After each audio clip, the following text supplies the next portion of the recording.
সুধীমণ্ডলী সবাইকে জানাচ্ছি আমার পক্ষ থেকে আন্তরিক শুভেচ্ছা ও মোবারকবাদ। আমি আসলে একটা বিষয় বলতে চাই, এই বিদ্যুৎ যখন দেখলাম এখানে এসে নেই, সব কিছু বন্ধ হয়ে আছে, তখন আমার এই যে সাবেক প্রধানমন্ত্রী আওয়ামী লীগের সভানেত্রী ওনার একটা কথা মনে পড়ে গেল। উনি বলেছিলেন যে আমাকে যদি বেশি কথা বলা হয় তাহলে সব কিছু বন্ধ করে দিয়ে বসে থাকবো।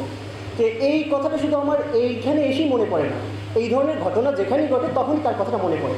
এটা দিয়ে আসলে আমরা কী বুঝতে পারি, একজন দেশের রাষ্ট্রপ্রধান সর্বোচ্চ ক্ষমতাধর ব্যক্তি, তাকে কোনোভাবে কথা দিয়ে বিরক্ত করার ফলে বা বিরক্ত হয়েছেন উনি, এই কারণে এই ধরনের বক্তব্য উনি দিয়েছেন। অতএব বোঝা যায় রাষ্ট্রের সাথে জনগণের সম্পর্কটা কেমন ছিল।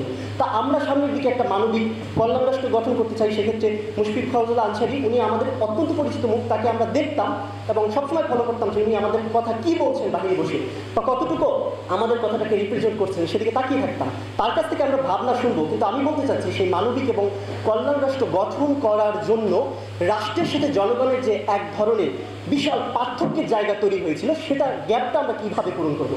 আমরা মানবিক রাষ্ট্র বলতে বুঝি প্রথমত সেখানে ক্ষুধা, মানে মানুষের পেটের যে ক্ষুধা সেটা নিবারণ থাকবে। আমরা জানি যে বাংলাদেশে প্রায় 12 কোটি মানুষের মতো তারা সুষম খাদ্য গ্রহণ করতে পারে না, সেটা কিনতে পারে না, তারা অক্ষম। তার পরবর্তীতে আমরা আসবো চিকিৎসার কথা নিয়ে, তার পরবর্তীতে আসবো আমরা একটা শিক্ষা ব্যবস্থার কথা নিয়ে যেটা বৈষম্য মুক্ত থাকবে। তো এই শিক্ষা, চিকিৎসা, আমাদের পেটের ক্ষুধা, সেইটা সমাধান করে কীভাবে আমরা একটা কল্যাণ রাষ্ট্র আমাদের দেশের মডেলে করতে পারি, সেই অভিজ্ঞতা ওনার কাছ থেকেই শুনবো। আমি এতটুকু বলি, আমি আমার বক্তব্য শেষ করতে যাচ্ছি। ধন্যবাদ সবাইকে।